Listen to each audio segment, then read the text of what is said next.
Study IQ IAS, आपका selection हमारा mission. Hello everyone, आज जब हम पंजाब ये नाम सुनते हैं तो सबसे पहले इकोनॉमिक टर्म्स में हमें क्या समझ आता है, यूथ के टर्म्स में हम उसको कैसे इमेजिन करते हैं। आप आंख बंद करिए और खुद से एक बार पूछिए, तो पंजाब यानी पहले तो सबसे पहले आपके दिमाग में आएगा गोल्डन टेम्पल। बट अब जब यूथ की तरफ जाएंगे या फार्मिंग एग्रीकल्चर की तरफ जाएंगे और सोचेंगे, तो आपको एक जो पिक्चर पेंट होगी वो बहुत अच्छी पिक्चर नहीं होगी। कहीं आपको सिरिंजेस नज़र आ रही होंगी, ठीक है, ड्रग अब्यूज़ नज़र आ रहा होगा, और साथ ही साथ डिक्लाइनिंग सस्टेनेबिलिटी ऑफ एग्रीकल्चर नज़र आ रहा होगा। तो क्या हुआ ऐसा कि पंजाब, जो कि फ्रंट रनर था when green revolution happened in India in 1969, ये वो प्रदेश था जहाँ से ग्रीन रेवोल्यूशन की शुरुआत हुई और उसका सबसे ज़्यादा फायदा भी मिला किसको, पंजाब को। ऐसा क्या हो गया कि आज 2025 में जितने भी अर्निंग्स, जितने भी बेनिफिट्स अपने इंफ्रास्ट्रक्चर और capital development for agriculture Punjab ने किए, वो सब कुछ कहीं पीछे छूट गए। और आज के टाइम पंजाब का युवा सबसे पहले यहाँ पंजाब से बाहर निकलना चाहता है। सो क्या है दिक्कतें, कैसे हम इसको दूर कर सकते हैं, what are the economic and social implications, हम सबके ऊपर बात करेंगे। सो वेलकम एवरीवन, मेरा नाम है Rishabh and I am your economics optional faculty. आज का टॉपिक है हमारा what happened to Punjab, farms failing, youth lost and economy broken. आज इसके बारे में बात करते हैं। और इससे पहले, क्योंकि हम यूपीएससी बढ़ा रहे हैं, तो हम लोग बात करते हैं कि आपके यूपीएससी प्रिपरेशन, खासकर यूपीएससी मेंस के प्रिपरेशन के लिए कैसे ज़रूरी हो सकता है। देखो भाई, डायरेक्ट सिलेबस लिंक है ना सिर्फ इंडियन इकोनॉमी से, बल्कि एग्रीकल्चर से भी और एनवायरनमेंट से भी, यानी जीएस पेपर 3 आपका कवर करने की कोशिश करते हैं हम इसमें। और इसके साथ साथ आपको एक मेंस प्रैक्टिस क्वेश्चन भी दिया जाता है। जो भी ये वीडियो पूरा देखेगा, he will also try to and he will be eligible to answer this question in 250 words. तो देखो, इंडियन इकोनॉमी का प्लानिंग, ग्रोथ, एम्प्लॉयमेंट, ये इशू, एग्रीकल्चर का cropping pattern, MSP, farm marketing, ये इशू, और एनवायरनमेंट में अगर हम देखते हैं तो कंजर्वेशन, पॉल्यूशन एंड डिग्रेडेशन, ये इशू हम आज कवर करेंगे when we are talking about this topic. तो अगर आपको अपना नोट्स एनहांस करना है और साथ ही साथ आपको एक सिंपल आंसर, जो कि ऐसे क्वेश्चंस रिपीटेडली आते रहते हैं ग्रीन रेवोल्यूशन और उसके इम्पैक्ट से रिलेटेड यूपीएससी में, तो ये डिस्कशन आपके लिए फ्रूटफुल हो सकता है। तो the question is, the green revolution, once a harbinger of prosperity in Punjab, per capita income number 1 था पंजाब का एक time, has led to a deep seated agrarian and ecological crisis in Punjab. Critically analyze this statement and suggest a multi-pronged strategy for the state's revival. State's economic revival. Economy ठीक होगी, अपने आप बाकी सारी चीज़ें ठीक हो जाएंगी। सो बहुत ध्यान से देखना, अपनी अंडरस्टैंडिंग को थोड़ा डीप करना, ताकि आप ये आंसर्स 250 वर्ड्स में लिख पाएँ and your answer writing skill improves and you will write better answers when you are writing in your mains. So okay, but आगे बढ़ने से पहले ऐसे ही इंपॉर्टेंट टॉपिक्स के इकोनॉमिक थ्योरीज पढ़ने के लिए, यानी अंडरलाइंग कॉजेस समझने के लिए, इकोनॉमिक्स ऑप्शनल का Pratigya batch is going to close और shut down the admissions on 15th of July। और हमारी गुरु कृपा सेल भी ऑब्वियसली चालू हो गई है, यानी हमारी जो मिड मंथ सेल है, और ये भी 15th of July को क्लोज हो जाएगी। सो कोइंसाइड कर रहा है हमारा बैच क्लोजिंग, यानी एडमिशंस क्लोजिंग डेट और सेल्स क्लोजिंग डेट। तो अगर आपको एक ऐसा ऑप्शनल चाहिए जो हाई स्कोरिंग है, जिसका कंसिस्टेंटली पिछले 10 सालों में हाईएस्ट सिलेक्शन रेशियो रहा है, टॉप 3 में रहा है, जिसका top score is been 335 and जिसका टॉप, और इस बार का top interview score 215, is from economics optional. Consistently अगर आप देखेंगे, the highest scores in optional every year in top 3 you will see a economics optional student।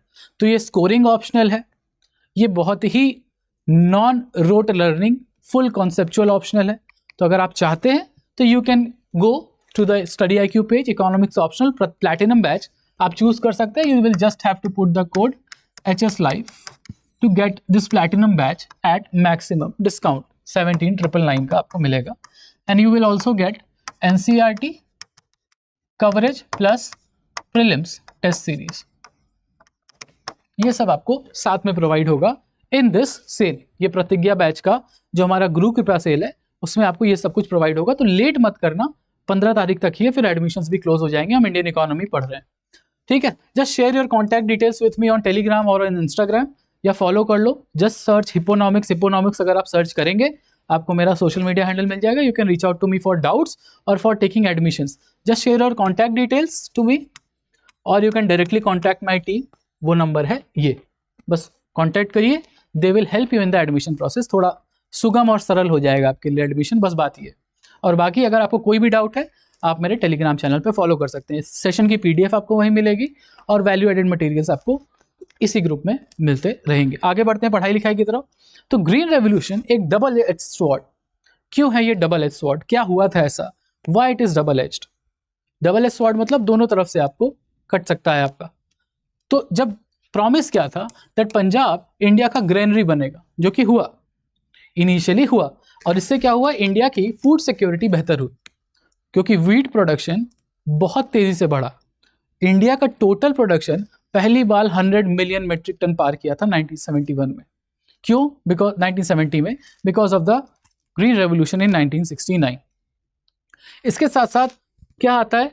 MSP, यानी sustained price. एक सरकार वायदे वाला प्राइस देती है वीट के बदले। तो इससे जो फार्मर्स थे पंजाब के वो समृद्ध होना शुरू हुए। बट इसके साथ साथ एक और प्रॉब्लम आई और वो थी मोनोकल्चर ट्रैप, यानी कि जिन क्रॉप्स के ऊपर एमएसपी मिलता था पंजाब में जैसे वीट, तो सिर्फ और सिर्फ फार्मर एक ही क्रॉप को ग्रो कर रहे थे और इसकी वजह से होता है मोनोकल्चर ट्रैप, यानी उनके अंदर कोई भी डाइवर्सिफिकेशन नहीं दिखाई देता। और जब भी you put all your eggs in one basket, एक भी एडवर्स वेदर इवेंट हुआ, जो कि हुआ, उससे फसल खराब हुई। और जब भी फसल खराब होती है तो सबसे बड़ा इंपैक्ट आता है फार्मर के ऊपर। इसके साथ साथ क्योंकि हम HYV सीड यानी high yielding variety seed use कर रहे थे पोस्ट ग्रीन रेवोल्यूशन, उसमें आपको केमिकल फर्टिलाइजर्स, केमिकल पेस्टिसाइड्स और साथ ही साथ हाई वाटर यूजेस की जरूरत है। तो unless until farmers are trained enough और स्किल्ड इनफ, उन्होंने ओवर एक्सप्लॉयटेशन शुरू कर दिया। किसका? फार्मर के द्वारा हो गया। चाहते नहीं थे, बट सिंस अवेयरनेस नहीं है, एजुकेशन नहीं है और पानी की अवेलेबिलिटी की कमी नहीं है, क्योंकि पंजाब है कॉन्फ्लुएंस ऑफ 5 रिवर्स, तो पानी की भी कमी नहीं है। अब होने लगी तो HYV सीड में आपको पानी भी ज़्यादा चाहिए, केमिकल और फर्टिलाइजर भी चाहिए, केमिकल पेस्टिसाइड भी चाहिए। और इसका जब ओवर यूज होना शुरू हुआ, पानी का भी और फर्टिलाइजर्स का भी, केमिकल फर्टिलाइजर का भी, तो दो चीज़ें हुई। पहला कि आपका वाटर टेबल गिरने लगा, ग्राउंड वाटर टेबल गिरना शुरू हुआ, और साथ ही साथ ये जो आपने केमिकल फर्टिलाइजर्स यूज किए उसकी वजह से ग्राउंड में हुई लीचिंग, तो आपका पानी भी कम होने लगा और अब आपके पानी में आर्सेनिक और यूरेनियम जैसे केमिकल कंपाउंड्स के जो कॉन्सेंट्रेशन है वो भी बढ़ना शुरू हो गया। तो इसकी वजह से क्या हुआ, प्रोडक्टिविटी जो है आज पंजाब में वो फ्लैट लाइन हो गई है। इसका ये मतलब है कि अब ग्रोथ नहीं हो रही है एग्रीकल्चर इनकम में या एग्रीकल्चर प्रोडक्टिविटी में, अब वो एक फ्लैट लाइन हो गया है, प्लेटू हो गया है उसका। और इसी के साथ साथ फार्मिंग जो है अब अनरेम्यूनरेटिव हो गई है। अनरेम्यूनरेटिव मतलब अनवायबल, अब वो रिटर्न्स नहीं दे रही, फार्मिंग वो रिटर्न्स नहीं दे रही। तो ये है आज की रियलिटी। वो ग्रीन रेवोल्यूशन जो पंजाब को भारत का सबसे अग्रणी राज्य बनाता है, वही ग्रीन रेवोल्यूशन का दुष्प्रभाव आज हम पंजाब में देख रहे हैं because of lack of change with times. समय के साथ चेंज जो नहीं होता वो पिछड़ता जाता है। ये आपके लिए भी है, ठीक। The silent emergency, dying water and soil. तो वाटर क्राइसिस तो है ही। क्यों है ये हमने बात की, क्योंकि आपने देखा HYV सीड यानी हाई यील्डिंग वैरायटी सीड्स के लिए आपको चाहिए ज़्यादा पानी, और पंजाब क्या करता है, अपने जो भी ग्राउंड वाटर है जितना वो रिप्लेनिश कर सकता है यानी दोबारा से फिल कर सकता है, उससे 1.5 गुना ज़्यादा पानी यानी 1.5x more water it uses for farming. क्योंकि कैनल्स नहीं हैं तो लोग क्या करते थे, ट्यूबवेल्स लगाया और फार्मिंग करने लगे। प्राइवेट इन्वेस्टमेंट ज़्यादा हुई थी जब हमारा ग्रीन रेवोल्यूशन हुआ था। तो अब दो चीज़ें हैं यहाँ पे दिक्कत। पहला, क्योंकि स्ट्रक्चरल सपोर्ट नहीं मिला, इंफ्रास्ट्रक्चरल सपोर्ट नहीं मिला सरकार से, तो लोगों ने प्राइवेटली अपने अपने ट्यूबवेल्स लगाए और ट्यूबवेल्स पर डिपेंडेंसी इतनी ज़्यादा हो गई, ठीक है, कि अब जो है पानी कम हो गया है, वाटर टेबल कम हो गया है। इससे हुआ है क्या, ओवर एक्सप्लॉयटेशन, यानी 76% ऑफ पंजाब में ओवर एक्सप्लॉयटेशन की वजह से वाटर टेबल डेंजरस लेवल पे नीचे जा चुका है और वहां पे केमिकल कॉन्सेंट्रेशन बढ़ गई है। उसके साथ साथ हम देखते हैं soil crisis, because of leaching, because of over use of chemical fertilisers and chemical pesticides with over use of water, तो उससे क्या होता है, लीचिंग, और लीचिंग की वजह से क्या होता है, डेड सॉइल। क्यों? क्योंकि जितना ऑर्गेनिक मैटर है वो सब लीच करके कहाँ चला जाता है, नीचे, मतलब नीचे, from the top soil it goes into the bottom of the soil, और जाके कहाँ मिलता है, पानी के अंदर। ठीक, तो क्या दिक्कत क्या है कि जो केमिकल फर्टिलाइजर्स पंजाब में यूज होते हैं वो नेशनल एवरेज से डबल हैं, यानी ज्यादा केमिकल फर्टिलाइजर, ज्यादा लीचिंग और ज्यादा contamination of the ground water.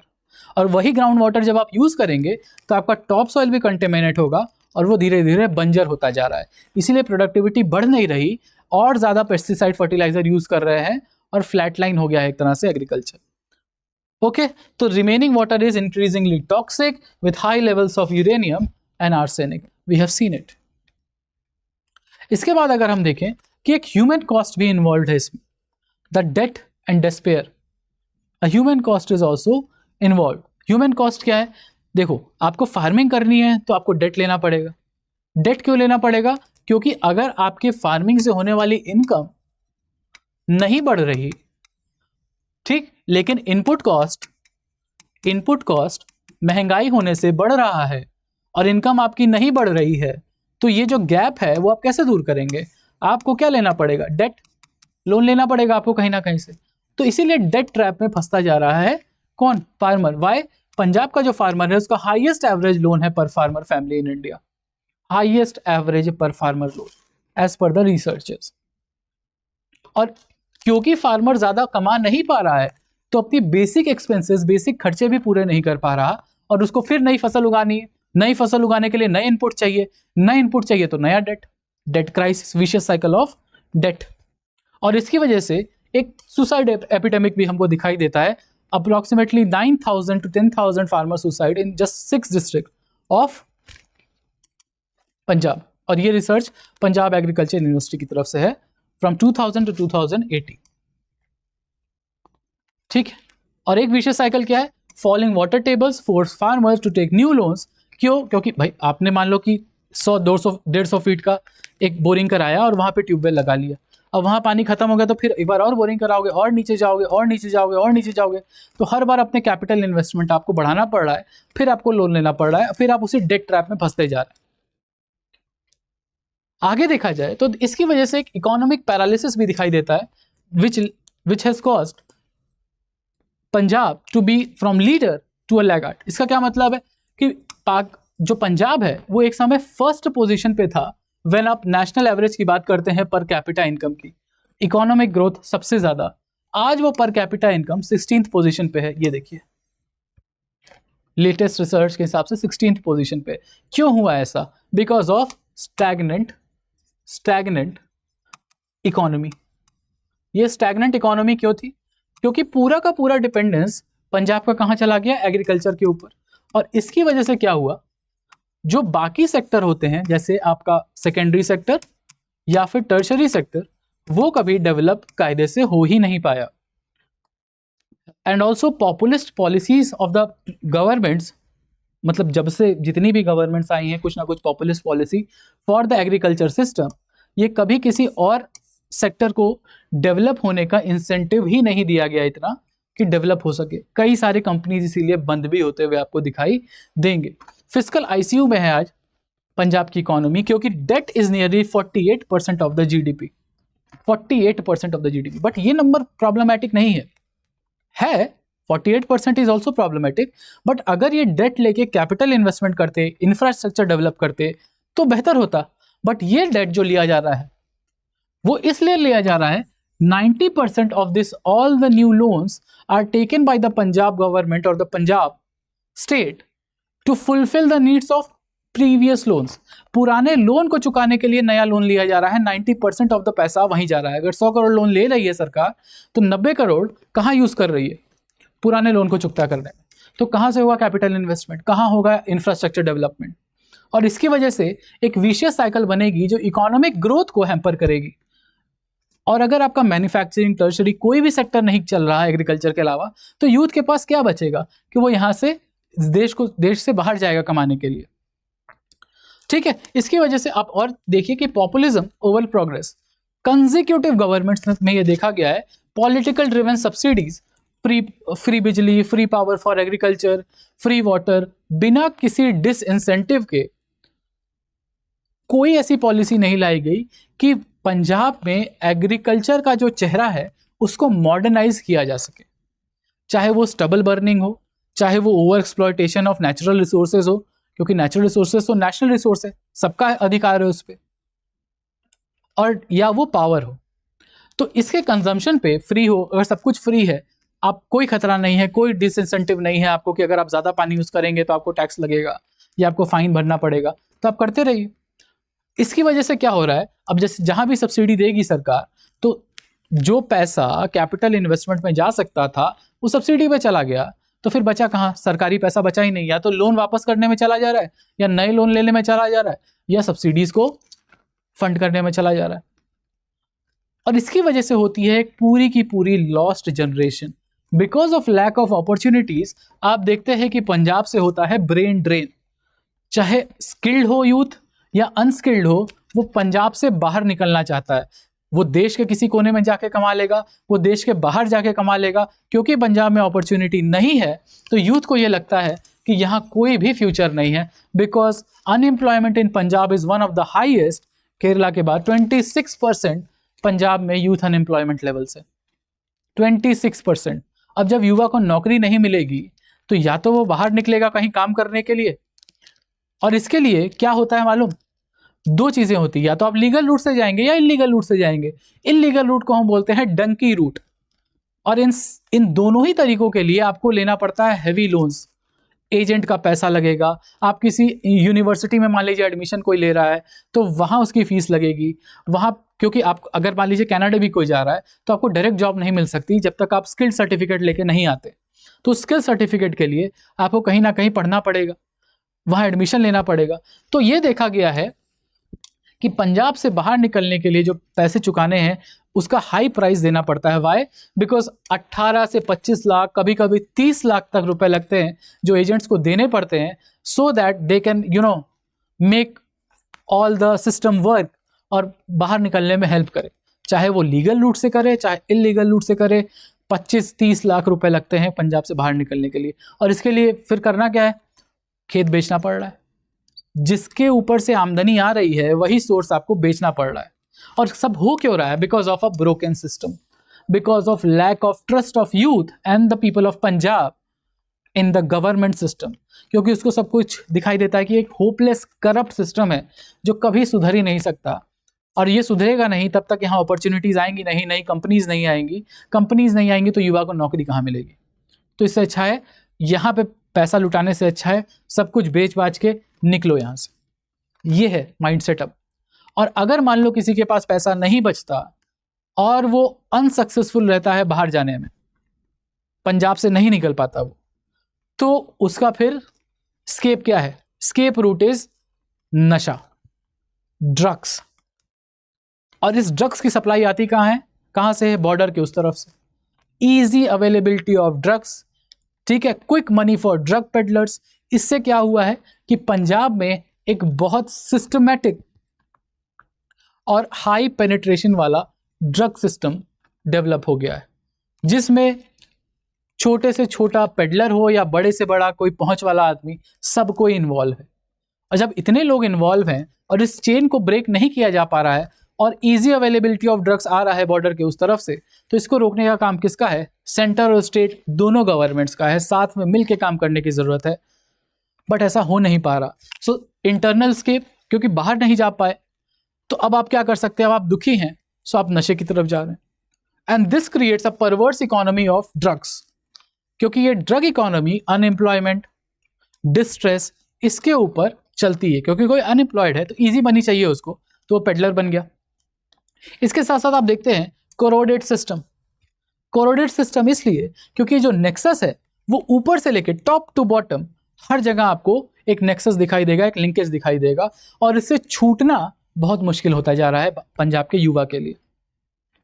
और इसी के लिए from centre to the local governments of Punjab सबको साथ में मिलकर काम करना होगा, तभी इससे आप पार पा सकते हैं। और इसके लिए सबसे ज्यादा जरूरी क्या है कि फाइनेंशियल फ्रीडम दी जाए, इकोनॉमिक ग्रोथ ले आई जाए पंजाब में, ताकि लोगों को जॉब्स मिल सके। जब जॉब में 8 घंटा 9 घंटा काम करना पड़ेगा तो ये सब चीज के लिए वैसे भी टाइम नहीं बचेगा। सबसे बड़ी बात ये है। तो हम देखते हैं कि हुआ क्यों ये। तो हम एक थ्योरी देखते हैं, 2 थ्योरीज देखते हैं। इंपॉर्टेंट थ्योरी डिपेंडेंसी थ्योरीज देखेंगे, इकोनॉमिक थ्योरी है, थोड़ा सा समझेंगे सो दैट आपको भी जो सब्जेक्ट नॉलेज है उससे थोड़ा अटैचमेंट हो जाए। तो 2 थ्योरी देखते हैं, अरेस्टेड डेवलपमेंट और डिपेंडेंसी थ्योरी। तो अरेस्टेड डेवलपमेंट ये कहता है कि the economy of Punjab is stuck in the past. अब कोई इकोनॉमी ग्रो कर रही है तो उसको एग्रीकल्चर से फिर ट्रांजिशन करना चाहिए ना मैन्युफैक्चरिंग में या सर्विसेज में।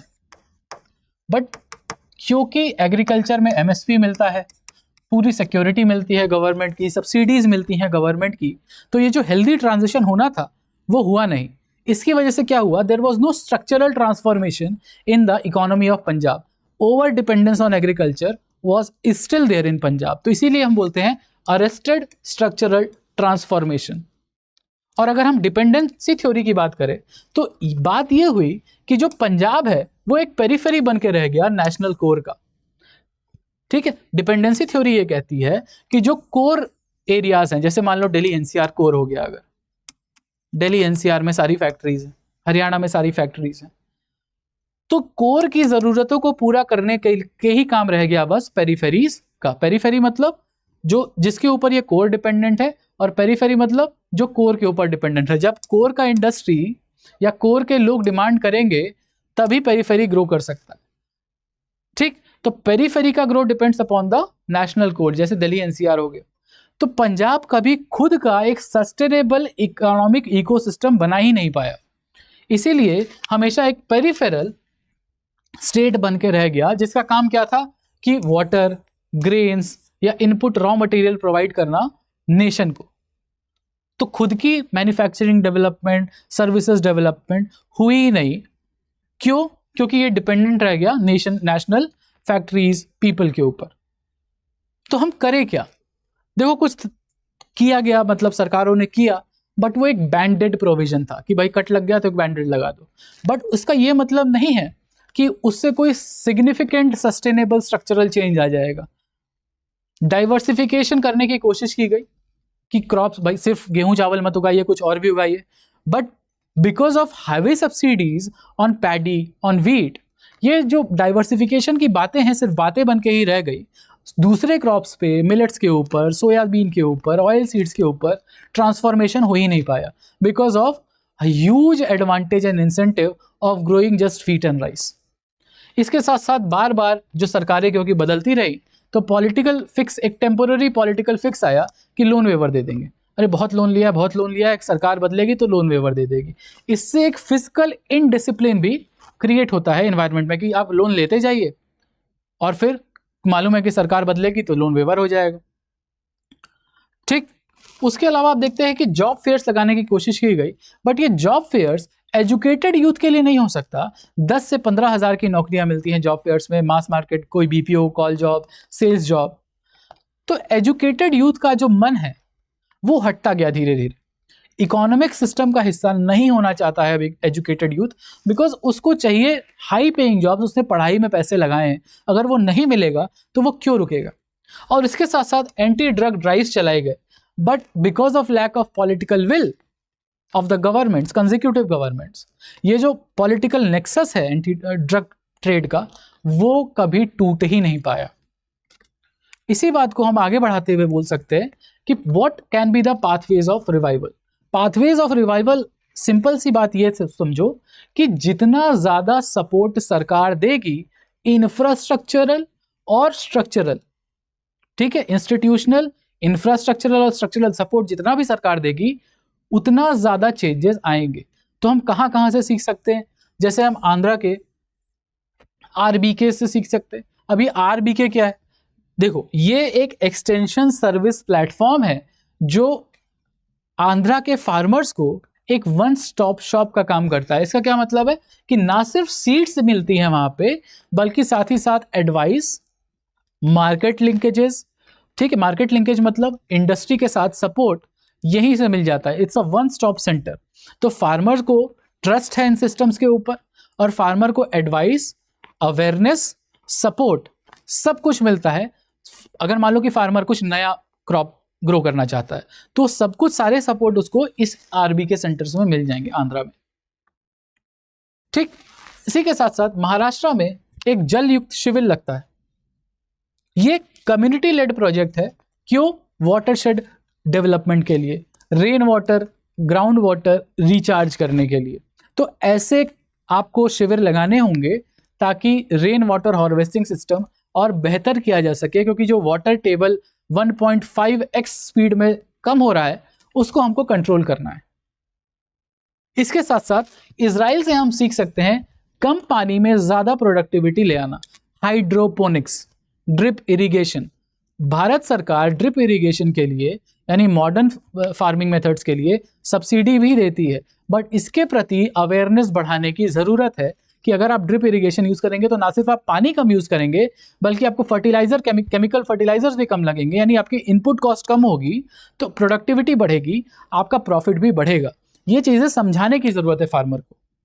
और इसके साथ साथ नीदरलैंड से हम सीख सकते हैं सर्कुलर एग्रीकल्चर, यानी सस्टेनेबल एग्रीकल्चर, जैसे जिसको हम मल्चिंग बोलते हैं, कि जो भी वेस्ट है, ठीक है, एग्रीकल्चर वेस्ट है, या तो उसको इकोनॉमी के किसी और सिस्टम में, जैसे बायोडीजल, बायोगैस बनाने में, या फिर मल्चिंग करके क्या किया जाए, उस ग्राउंड को सिक्योर कर लिया जाए, ठीक है, न्यूट्रिएंट लॉस ना हो। बट इसमें टाइम ज़्यादा लगता है, तो हमें ऐसे मेथड्स बनाने होंगे कि कम समय में डिस्पोजल किया जा सके किसका, उस एग्रीकल्चर वेस्ट का, so that it becomes new gold for the farmers. क्योंकि अभी तो स्टबल की सिर्फ बर्निंग होती है, तो इन्वायरमेंटल सस्टेनेबिलिटी की भी प्रॉब्लम है। तो नीदरलैंड से हम सीख सकते हैं क्या, दिस वैल्यूएबल रिसोर्स में टर्न करना एग्रीकल्चर वेस्ट को।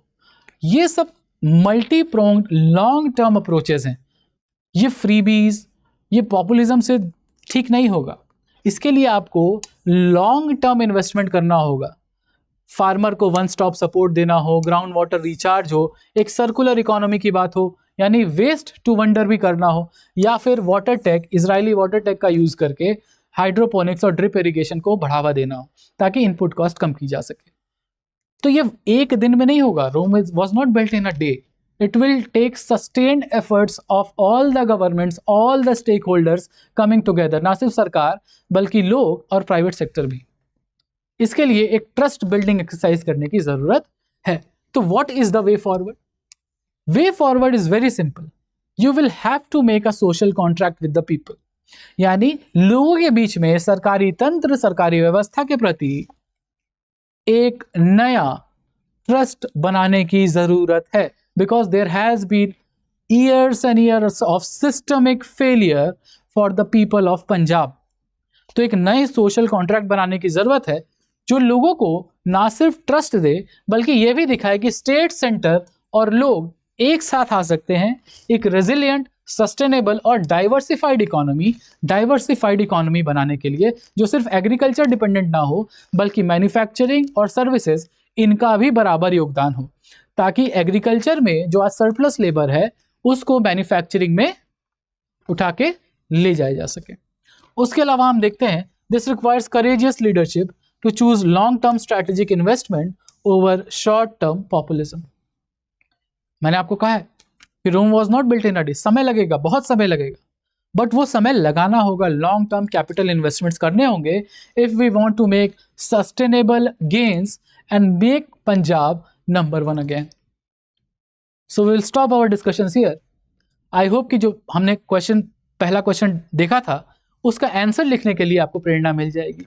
If you want to add on something more that you know from the stories of Punjab, if you belong to Punjab or not, do write in the comment section.